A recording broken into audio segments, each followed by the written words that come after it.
Good morning, folks, and welcome out to Teza for round 4 of the National SA Motocross Championships. This is the halfway stop. From here, then move on to Maritzburg. The track is looking absolutely sublime here behind me, and you can expect fireworks out on the track here today. Last weekend, we saw some out here on the pre-nationals.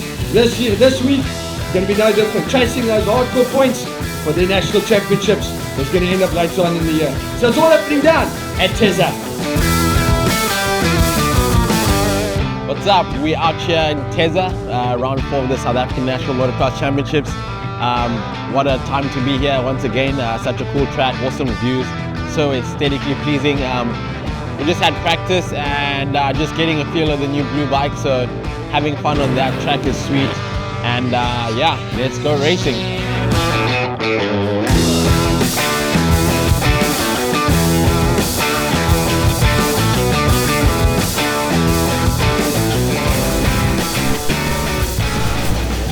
Round 4 of the South African National Motocross Championships made its way down to Richards Bay into the incredible Teza circuit. A backdrop of note to go racing at for the 4th round of the SA Champs. And Cam Duro is the man to catch, but there's some seriously dangerous men right on his tail. Luke Grundy looking to get up there with his teammate. John O'Mimi will be looking to come through as well, along with Gary Kenley and Van Wyk. And always look out for Jaden Proctor and for the hard-charging Baron Totoy. 5-second board is about to go up as it drops. The gates will drop and out the gates they come. Let's see who's going to get the whole shot. Looks like going to be a tough one there. This time out, Cam Duro looking to try and get the whole shot. He has to go high and wide around the first turn and up into turn 2. There it is, whole shot city, done and dusted. He comes through there just ahead of pushing hard. And a good start there coming out of Baron Totoy, but he's dropped back slightly coming out of turn 2. A little bit of work to do now as they head up into the top of the circuit for the very first time. And on that top section, it really is huge and high. Can't really see it from the camera angle here, but this is a massive step up into a second one at jump number 6 and 7. Up in the second place, Jordan Van Wyk has already made his way up there. Nice start from him. And then it's Mlimi sitting in 3rd. He's working hard there at the moment as Mlimi to stay with Jordan Van Wyk. Just behind that, they're all starting to come through there. Jaden Proctor taking it easy, still recovering from that big injury, and hoping to try and be ready for the next round and be at the front end of the field as he has been almost all season long. Out front though, the second place battle starting to open up a bit of a margin. Looks like Mlimi has pulled slightly there on Van Wyk. He hangs on to 3rd place as they head down to the western side of the circuit. Up through the whoop section and into the double rhythm section. You see DeRose just controlling things from the front. No worries whatsoever for the man at the front end of the field. Up in the second place, it is Grundy. Grundy's moved up into second place. He's got ahead now, Van Wyk. Van Wyk has dropped down to 3rd place and he's got some work to do to keep out Mlimi. Bit of a bigger gap there to Mlimi. And up into, what is it, 6th place here? He's dropped back slightly. So Mlimi's had some problems out on the circuit. Something not going right there. Van Wyk still hanging on for a possibility of a podium. But he's got to catch this man, Luke Grundy, who has no answer whatsoever to his teammates' pace out front. Van Wyk, superb right there from Mudre Racing, man. He's up into 3rd place and hanging on to it.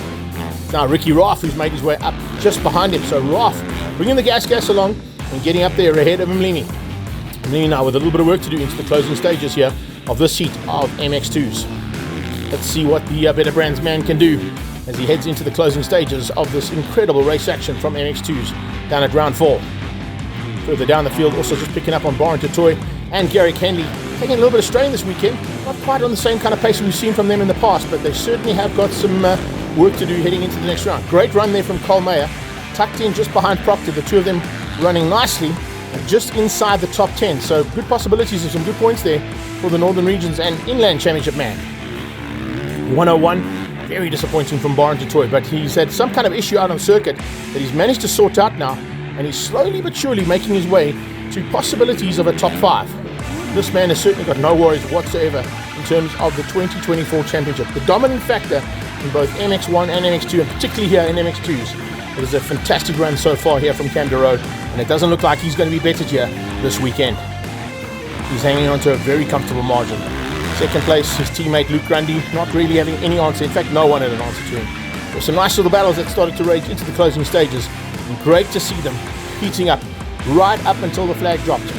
And non-stop and no give up there from 101, Baron Totoy. He's closed up right onto the tailpiece there of Jaden Proctor. So good chance of Totoy still finishing up in that top 5. Nice slow-mo there of the winning man going across the line and completing his run, taking the win over Grundy. Mlimi, Fenter, Ricky Raff, Baron Totoy, Charles van Eden, Gary Kenley, and a good run from Jaden Proctor and Cole Meyer in the top 10.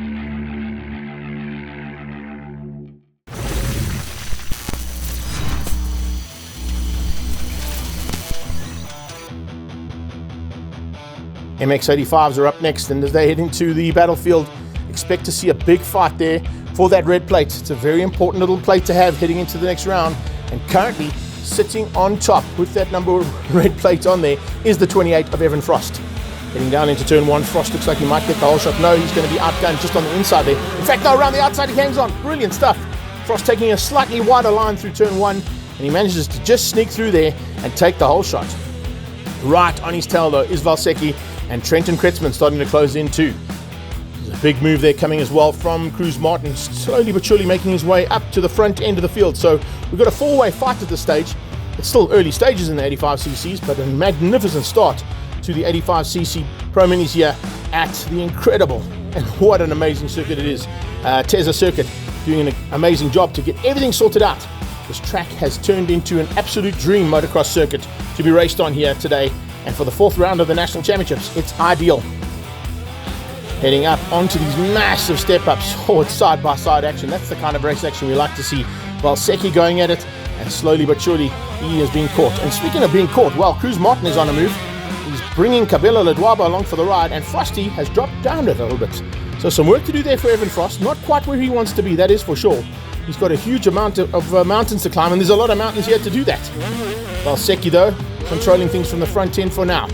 He's got Kretzmann just behind him, and Kretzmann is starting to close him down. So Kretzmann certainly on a move here and wants to take a victory.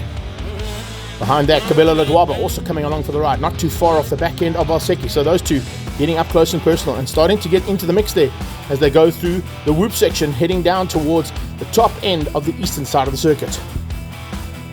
A good run here from these two as well to be within that top 10 hunt. And certainly not too far behind them was Maxwell Fourie and Brandon van Wyk. We'll keep an eye out for those guys. They of course run the triple numbers, 555 and 777.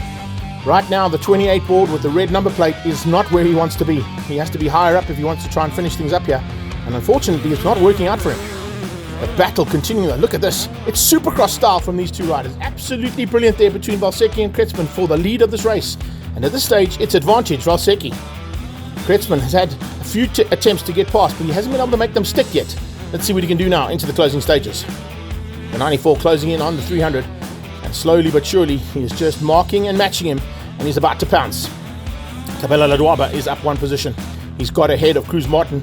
Looks like he's making his way up into what is now 3rd place. Back markers could be a big factor here. Kretzmann coming into those back markers.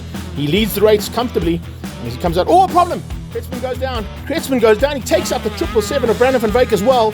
And around the same corner comes the man in 2nd place, seeing the leader on the ground and stranded. He can't get the bike started. Can you believe this? Trenton Kretzmann with an amazing start and a brilliant run here. Unfortunately, it's all come to blows. He's fallen all by himself, taken out Brandon van Wyk, who's also okay, fortunately. But now back markers could be a big factor. Are they going to affect Valsecki's chances of a victory? He's going to try and hang on right to the word go, and of course right to that checkered flag when it comes out. The last lap board is about to come out. On his tail, they are pushing to the limit to try and get through. Kretzmann is back up and riding, but he's got a huge amount of work to do to try and get through there, and not enough laps, unfortunately. So Trenton Kretzmann just threw it all away, leading the race comfortably, and it's all gone a little bit haywire right in the closing stages.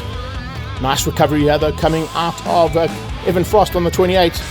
He's continuing to fight there with Cabello Ledwaba and with Cruz Martin.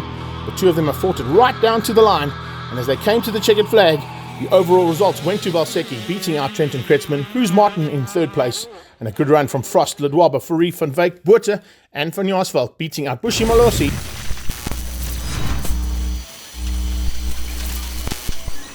Well done, bro. Congrats, eh? Yeah, really good day. Had so much fun out here. Still one of my favorite tracks, and yeah, didn't disappoint today. Developed rough and some nice deep lines, so yeah, I really enjoyed it. Went fast in qualifying. Moto 1's won them with good starts. Moto 2 starts were like 2nd or 3rd, so I had to pass 1 or 2 guys, but yeah, it was quite fun. The battle, and then once I got up front, just put my head down and charged and tried to stay on it the whole moto. So yeah, happy with how the day went and keen to get back to America to keep going at the AMAs.